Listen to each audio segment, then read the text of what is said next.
ముందుగా తమిళ యాక్టర్ విజయ్. ఆయన రీసెంట్ గా రాజకీయాల్లోకి వచ్చాడు. హిందీని ఇంపోజ్ చేస్తున్నారని తీవ్రంగా ఖండించారు ఆయన కూడా. కానీ ఆయన పిల్లల మటుకు చెన్నైలో ఉండే అమెరికన్ ఇంటర్నేషనల్ స్కూల్స్ లో చదువుతున్నారు.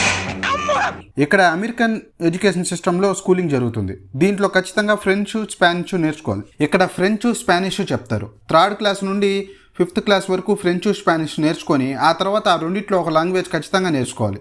అలాగే విజయ్ స్వతహాగా ఒక స్కూల్ని నడిపిస్తున్నాడు. దాని పేరు విజయ్ విద్యాలయ. అక్కడ కూడా 3 లాంగ్వేజ్ సర్కులం ఉంది, ఇంక్లూడింగ్ హిందీ. అంటే ఆయన పిల్లల మటుకు ఫ్రెంచ్, స్పానిష్ లాంటి ఇంటర్నేషనల్ లాంగ్వేజెస్ నేర్చుకోవచ్చు. కానీ తమిళ ప్రజల మటుకు కేవలం ఒక్క భాషనే నేర్చుకోవాలి. 3 భాషలు నేర్చుకునే అవకాశాన్ని కోల్పోవాలి. ఇది ఆయన చేసిన ఆలోచన. ఇకపోతే డిఎంకే పార్టీ, అబ్బో వీళ్ళ మాటలు మామూలుగా ఉండవు. మీరేంటో మీ విధానాలు ఏంటో ఇప్పటికి నాకు అర్థం అవరో బాబు. డిఎంకే పార్టీలో ఉండే చాలా మంది ఎమ్మెల్యేలు, ఎంపీల పిల్లలు ప్రైవేట్ స్కూల్స్ లో చదువుతున్నారు.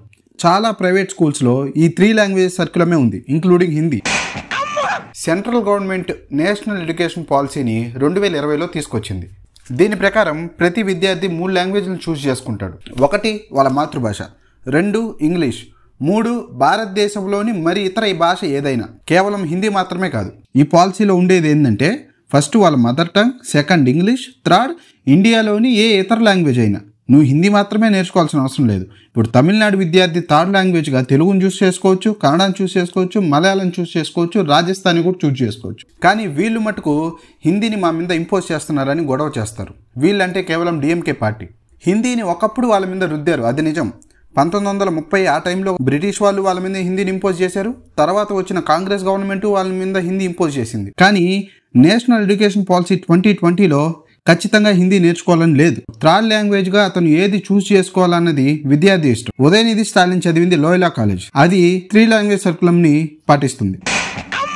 తమిళనాడులో టీ నగర్లో ఉండే దక్షిణ భారత్ హిందీ ప్రచార సభ, DBHPS, దీని లెక్కల ప్రకారం 2010లో 2,30,000 మంది DBHPS ఎగ్జామ్కి అటెండ్ అయ్యారు టు లెర్న్ హిందీ. అది 2018 నాటికి 5,71,000కి పెరిగింది. దీంట్లో 80% school students they want to learn Hindi.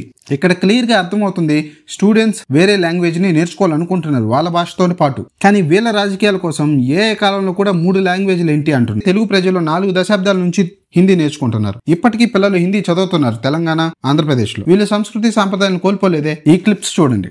Came from South, I came from Chennai. I learned Hindi in school, but I never spoke it much. नहीं सब लोग ऐसे बोलते हैं, ऐसा कुछ नहीं है. नहीं सच्ची ये मैं कंफर्टेबल है. अगर मैं पहन सकता तो कोट ब्लेजर पहन के आना. जवान लड़का है, वो आता है डायलॉग बताने के लिए. इंडस्ट्री में बताया ना, वो कैरेक्टर का कैरेक्टर ही डिफरेंट है. सो जो डायरेक्टर का इमेजिनेशन है, विजुअलाइजेशन है. వీళ్ళంతా హిందీ మాట్లాడతారు. వీళ్ళు తమిళనాడు ప్రజలే, కానీ హిందీ వీళ్ళు మాట్లాడతారు. భాష నేర్చుకోవడం వల్ల సంస్కృతిని కోల్పోమండి మనం. ఎప్పుడైతే పాశ్చాత్య సంస్కృతులకు మనం ఆకర్షింపబడతామో వ్యక్తిలో మార్పు వచ్చి తద్వారా సమాజం మారుతుంది. నినకొక చావం భయం